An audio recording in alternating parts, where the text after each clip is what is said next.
Good evening, ladies and gentlemen, and welcome to another episode of The Package Tourist, hosted by yours truly, the Package Tourist and the magical mystery tour called life, Matthew DiBiase. Tonight's guest is author Dr. Robert Woods. Robert lives in upstate New York and is, in addition to being an author, a speaker, accomplished endurance athlete, and a retired educational administrator. He holds a doctorate in educational leadership where he studied transformative learning and synchronicity. A survivor of childhood trauma and abuse, Robert has devoted his life to offering hope, love, and support to children and adults who have endured the horrors of abuse and trauma. Last November, Robert published his debut book, The Long Climb, a searing and inspirational memoir where he chronicles his life's journey, the childhood traumas he endured, and how he courageously overcame them to be the successful educator, athlete, and author he is today. Robert, welcome to the show. It's a great honor and privilege to have you here. I'd like to start off by asking you, Robert, when did you first conceive the idea of writing The Long Climb, and how long did it take for you to write the book?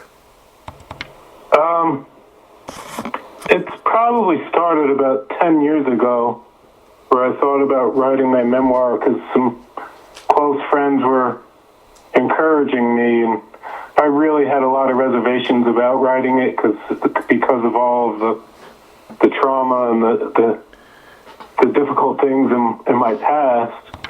And then, so I had been thinking about it for several years, but then about 5 years ago, it really started to resonate. And once I made the commitment that I was going to write this memoir,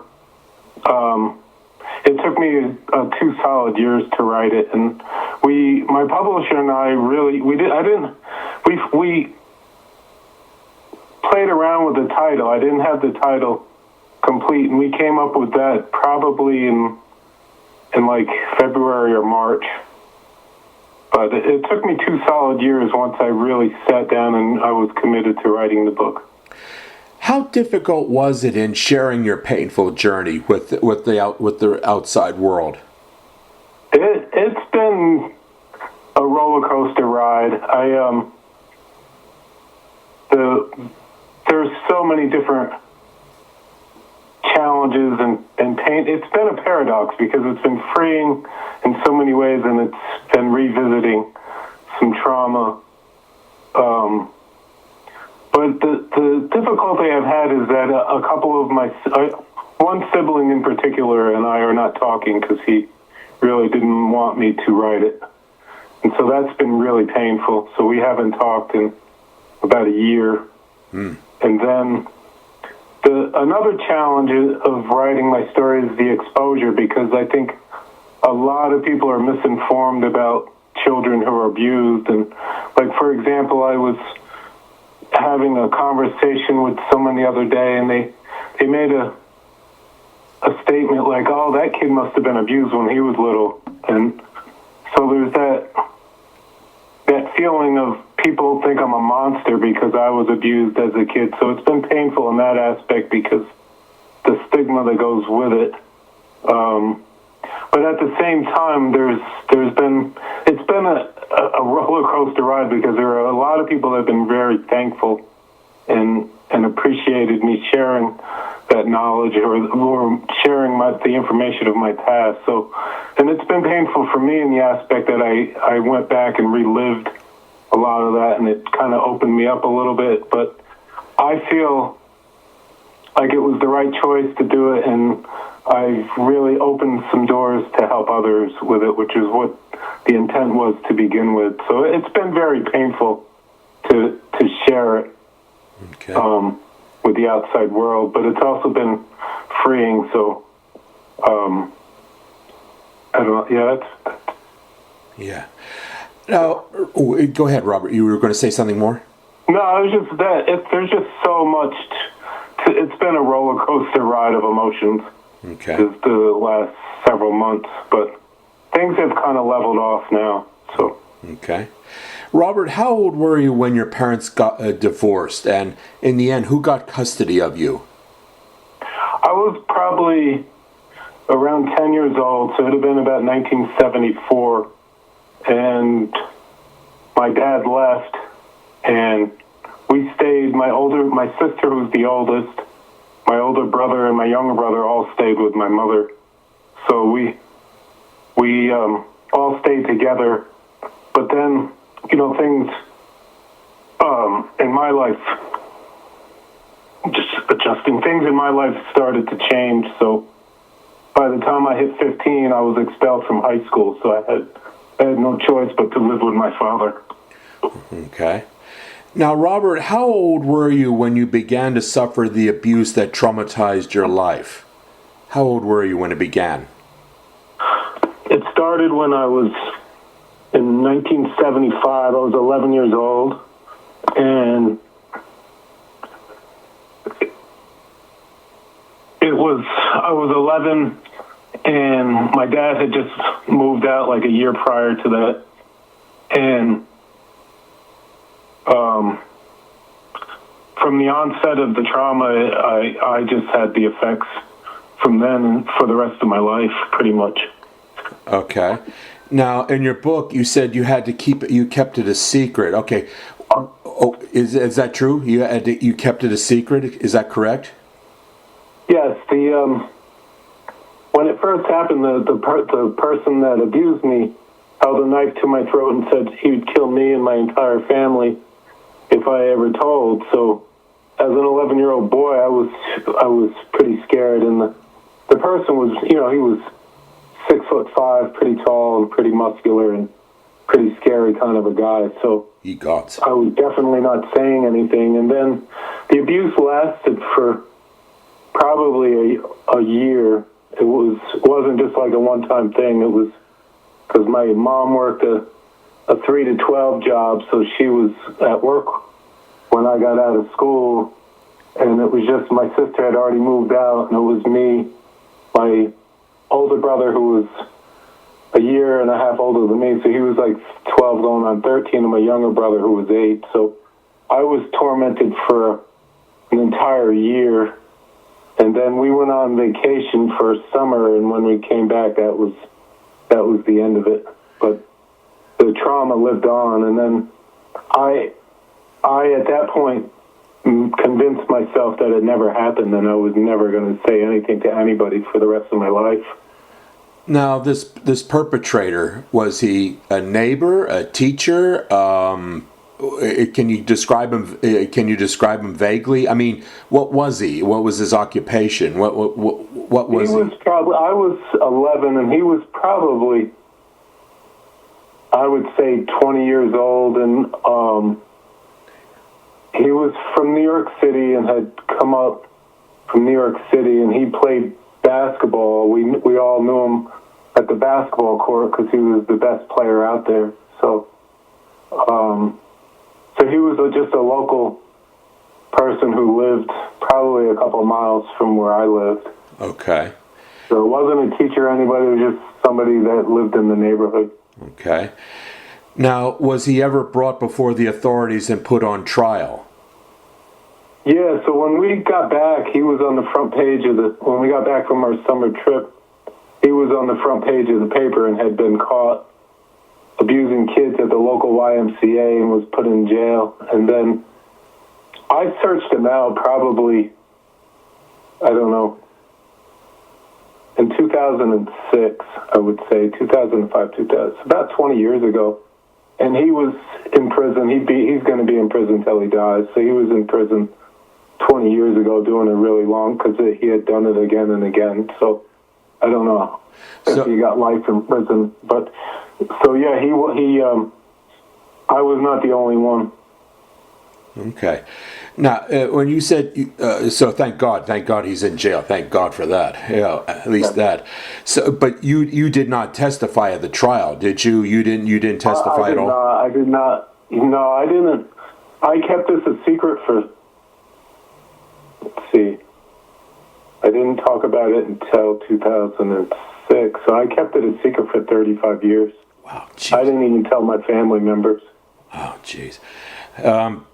Now, okay, so you kept it a secret and you're dealing with this trauma. Now, you dropped out. Now, you said you dropped out at the age of 15. Okay, what led to you dropping out of high school? What were you going through and suffering at the time that led to that?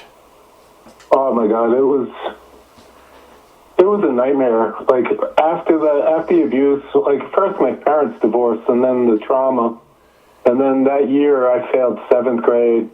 I was drinking alcohol and smoking pot and doing drugs, and so I failed the seventh grade. Then I failed the ninth grade, and then I was repeating the ninth grade, and then I was suspended like so many times from high school, and then I got caught selling drugs in high school, so I was expelled, and it was probably, February of 1979. I was 15, so I was forced to leave my mother's because I was expelled from high school, and so I had to live with my father so I could go to school.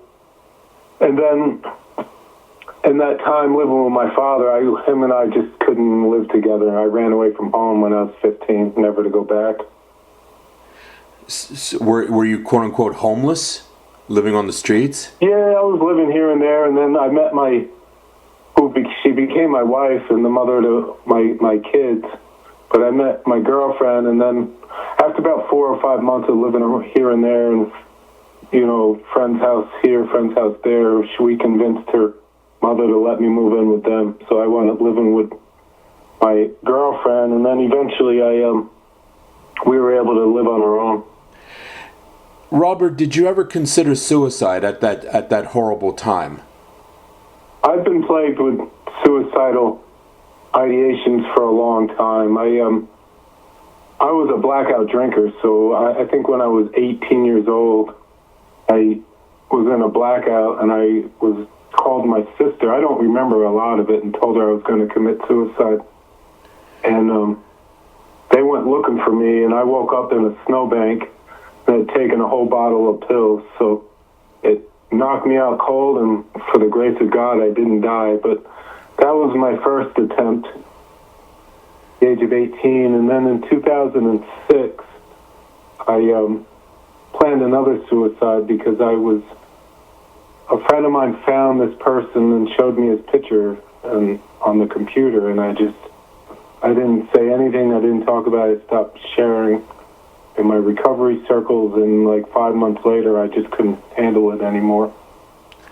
So, but it was also like I was admitted for a couple of weeks in that institution because I was suicidal. But it was in there that I say God unlocked the door to my mental prison, because I was able to forgive that person when I was in there, and it's been such a wonderful journey since. Okay. Now, when you were going through your recovery phase, was there a person who helped you turn your life around? Any counselors who were able to set you on the path where you eventually recovered your life, you got your degrees and became an educator and an administrator? Was it your future wife, counselor, anybody in particular who really helped you turn your life around? Well, it's kind of funny because, yeah, there was, and it's been just a series of people that showed up in my life all through this process. It hasn't just been a one-shot deal. Like, in 1987, my father admitted himself into an alcohol rehabilitation center. My dad was a martini drinker, so he drank probably, I don't know, a fifth of vodka a day. And before he went into rehab, he had to have a few drinks to stop the shake. So in 1987, my father got sober, and that was at the pinnacle of my cocaine addiction. So when my dad got sober, I really didn't care. My stepmother read a letter to me and my siblings, and I just left and didn't really care. But a year later, when my whole world collapsed, I wound up showing up on my father's doorstep, and he suggested I try to get sober. And I kind of didn't really want to, and then things crashed again. And then in 1988, I wound up in a drug and alcohol rehabilitation center, and I was homeless at the time, so I couldn't afford treatment, and my dad couldn't pay for it. And then I wound up getting a scholarship to go to rehab for 18 months for $1 a week. So it was through the grace of God that I got treatment. So my dad's recovery really opened the door. And And then I met my first sponsor in the 12-step program who sponsored me for the next 15 years. He was very instrumental in helping me move forward with everything and my education. And it's just, there's a whole series of events that it just lined up. When I got sober, after I got out of rehab, for 18 months I was homeless. I qualified for this program to go to college they paid for one semester, and that started the whole process. And then there was an English teacher in there that kept giving me D minuses, and I talk about it in the book. I was going to beat the guy up when I saw him in the supermarket, but what I realized, the teacher had set the bar high because he wanted us to do well in school, and he wound up teaching me how to write good essays, and so it was just a series of people that kept showing up in my life. Wow. As I progressed through. And now, Robert, you became an endurance athlete. Now, when you mean by endurance athlete, what sports were you doing in terms of endurance athletics? What exactly were you doing, Robert? Well, it's funny. In 1975, right around the same time my parents left and the trauma started, my older brother had worked at a veterinarian hospital and saved all his money and bought a high-end racing bicycle. And I remember seeing him ride that bicycle down our driveway, and I just knew. It was just one of those things that when you just know, and I knew I wanted to get a bicycle. And so it started out with wanting to ride bicycles with my brother and his friend, and so I built like a junkyard bike. So it started out with racing bicycles, and then I got really into racing and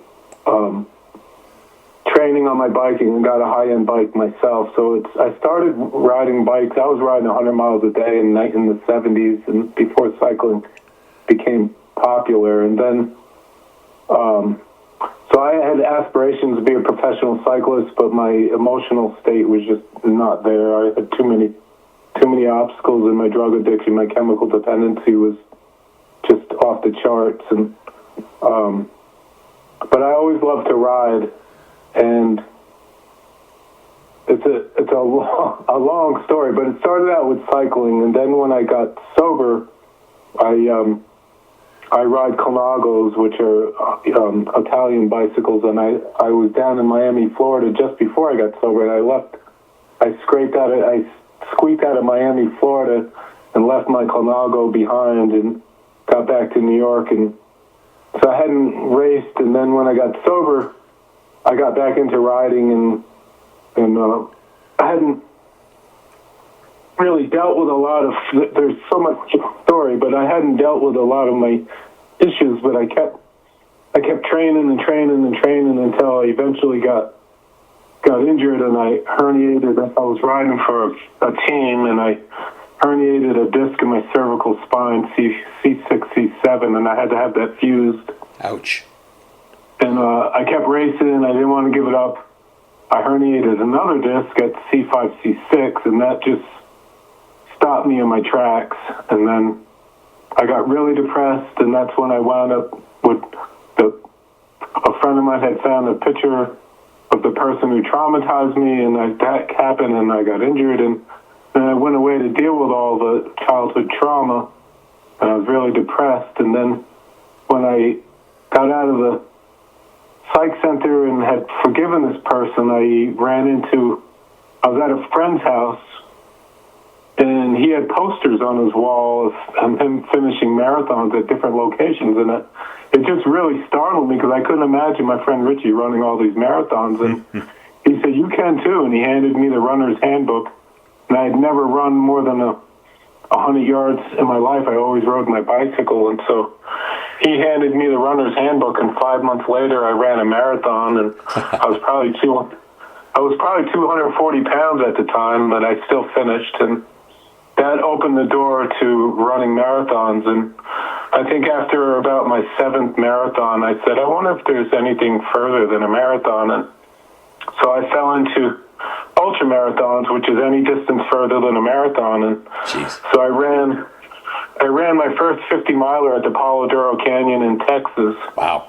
And 50 milers have become pretty much my favorite distance. I've done like 15 50 milers, but in the event of doing the 50 milers, somebody at work said, "Why don't you should do an Ironman?" So I said, "You know what? The swimming was always something that scared me away, but I got a coach and he taught me how to swim, and I did. So I signed up for my first Ironman in 2016, which is where my wife and I eloped and got married in Lake Placid, New York. So I did my first Ironman in Lake Placid, and then I went back and did two more Ironmans. So I've done Ironmans and I've raced. I have a license to race bicycles, and then I fell into ultra marathons, and then I decided I wanted to see if I could do a 100 miler. So I did the Vermont 100 ultra. That's running, and then I went out to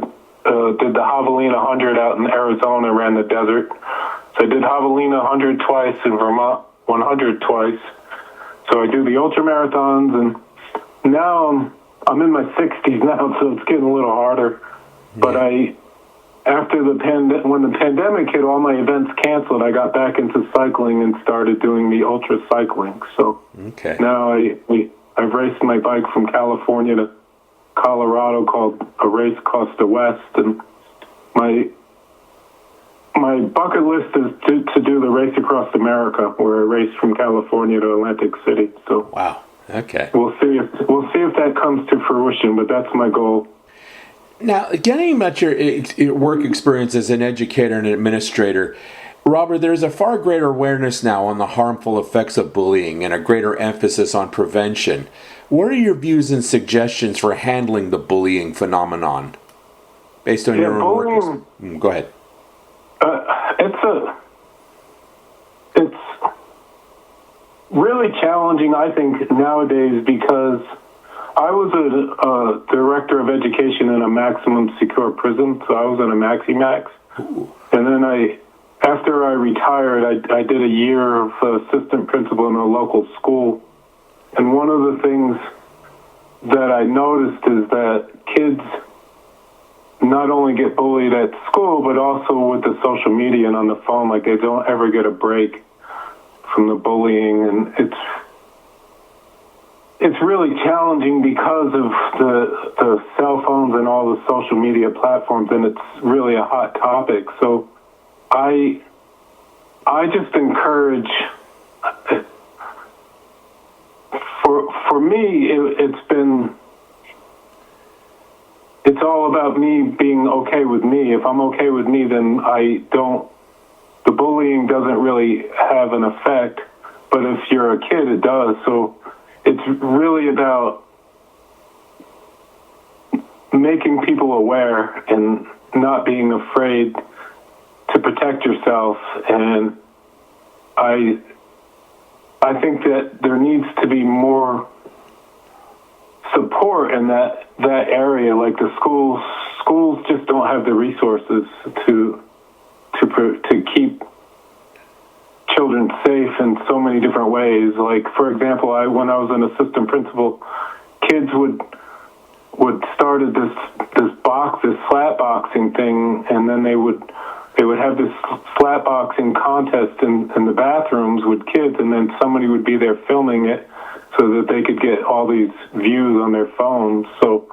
And then we couldn't take phones because parents wanted them to have their phones, and so I don't know if that really answers the question. I would like kids to not have phones until they're older, but that is just not going to happen. So, it's just, I think people, we have to be mindful of not putting ourselves in harm's way, and I think nowadays it's really hard for people to not do that because of the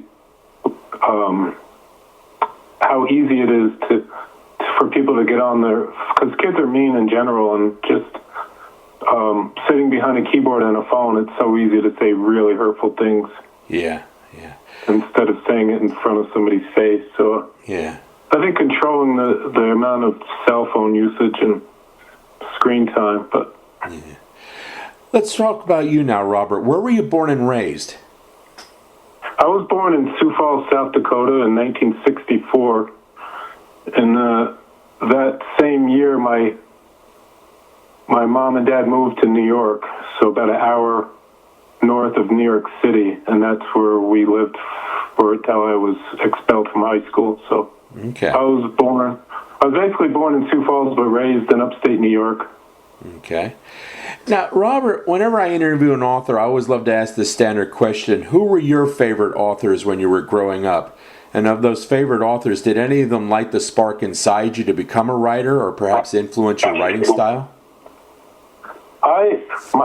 My wife always shakes her head with this, but I grew up. My mom and dad were both educated, so I grew up reading the classics, the John Steinbeck and Ernest Hemingway and all of those authors at that time when I was growing up. But I liked reading Hemingway's work, and but my favorite author, as time went on, became Richard Bach. I loved reading Richard Bach's Illusions and Jonathan Livingston Seagull and him flying planes and not knowing he was a best-selling author.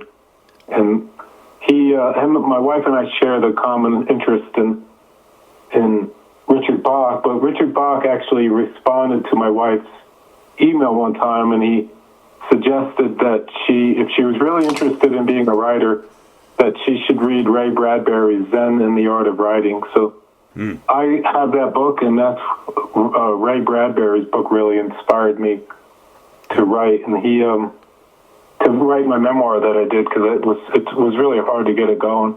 But I had these three words he suggested, and I have them pinned above my computer in my office, and the three words are work, relax, and don't think.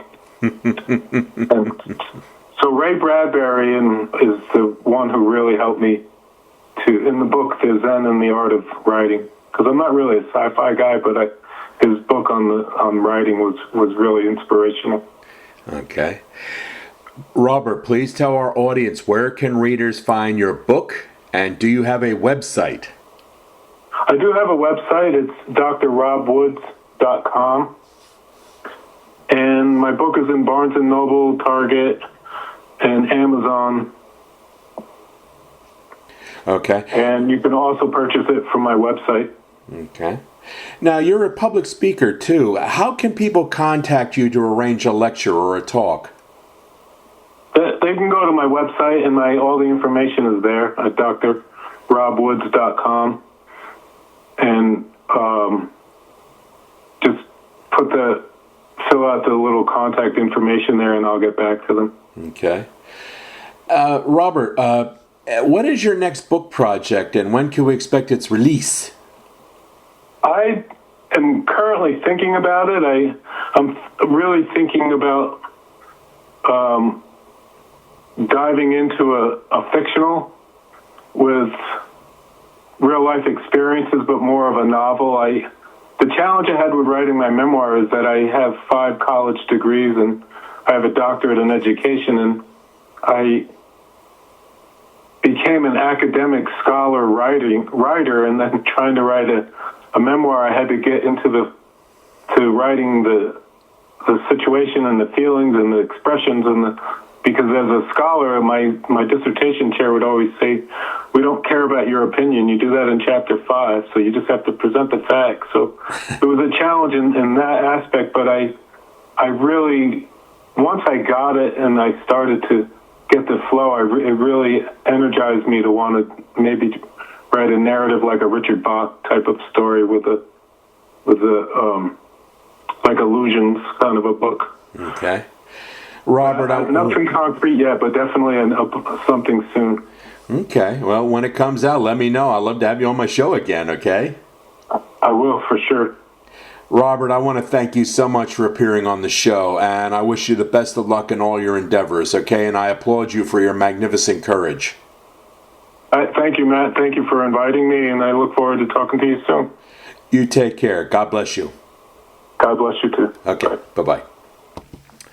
Stay tuned, ladies and gentlemen, for next week's show, where I'll be interviewing author Bob Herpy. Thank you and good night.